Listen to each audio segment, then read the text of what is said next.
Folks, if we are to advance liberty and justice, we need to secure our border and fix the immigration system.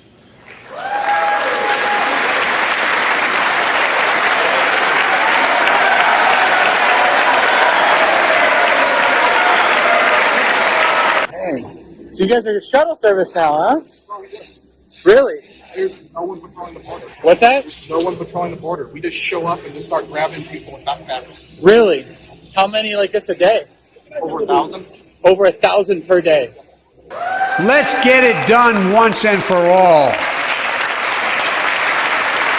Folks,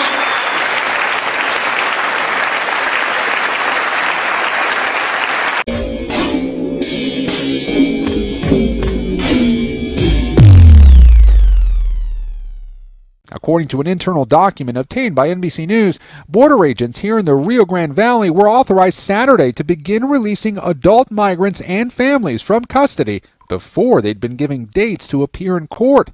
Facilities here are overwhelmed. Also, ICE has just awarded a nearly $87 million contract to secure hotel rooms for migrant families near the border. Republicans say that the Biden administration is not being transparent on the crisis taking place down at the border. And they also add that no previous administration, has ever prevented media from heading down to the border. That's why a group of them, 18 of them, led by Senator Ted Cruz of Texas, are heading down to the border. And they say that they plan to show Americans what President Biden doesn't want them to see. Members of Congress, I have the high privilege and distinct honor of presenting to you the President of the United States.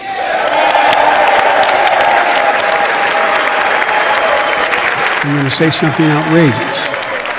I have never been particularly poor at calculating how to get things done in the United States Senate.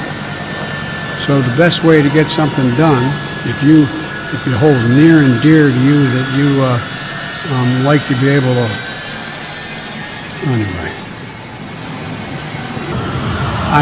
we're ready to get a lot done. The chaotic and deadly U.S. evacuation from Afghanistan stunned Americans and the world and cost the lives of 13 U.S. soldiers, according to an Army investigation first obtained by the Washington Post.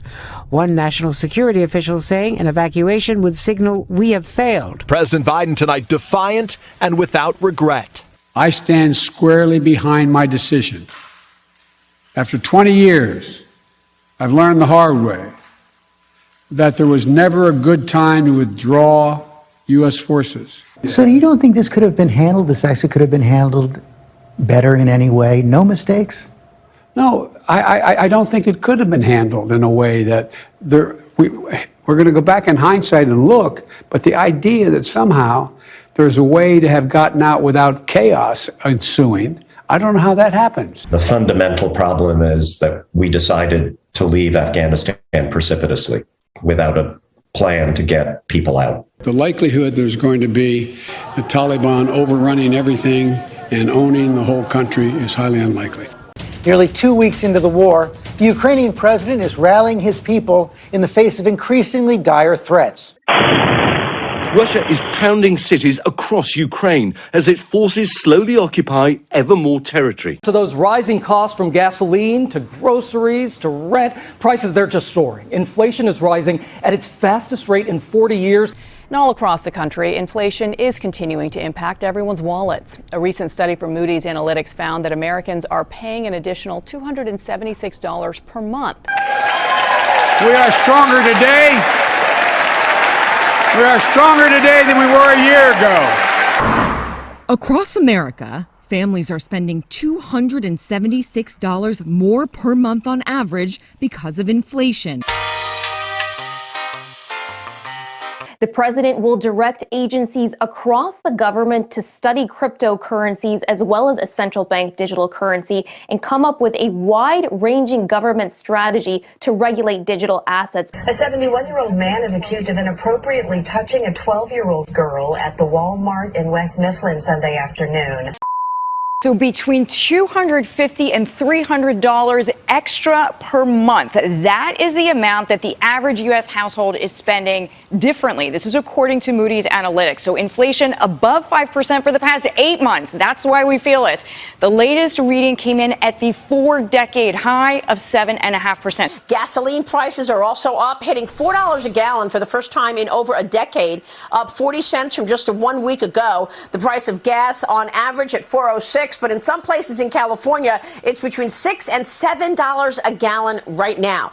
Research shows that gasoline is really the big culprit for both groups. So the price at the pump up nearly 50% in December. That has a huge effect. But here's the question.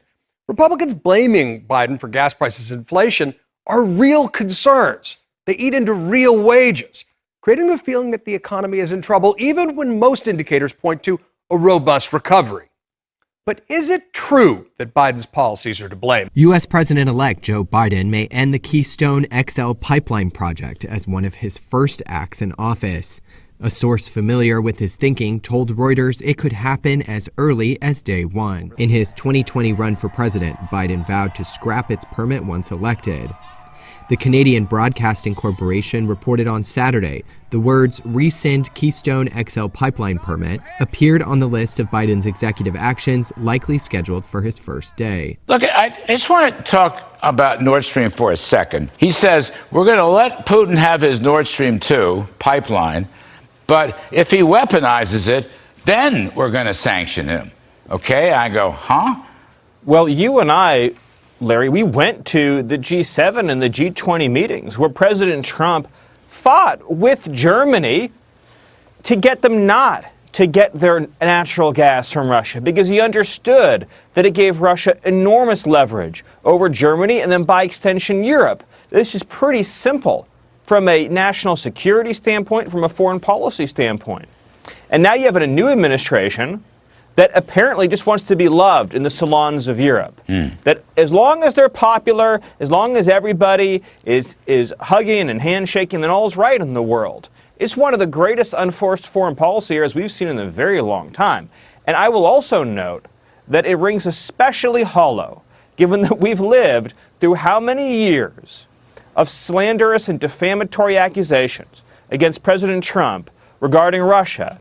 And it turns out that the biggest gift that Vladimir Putin has ever received from the United States of America comes courtesy of, you guessed it, Joe Biden. The buck stops with me. I'm deeply saddened by the facts we now face.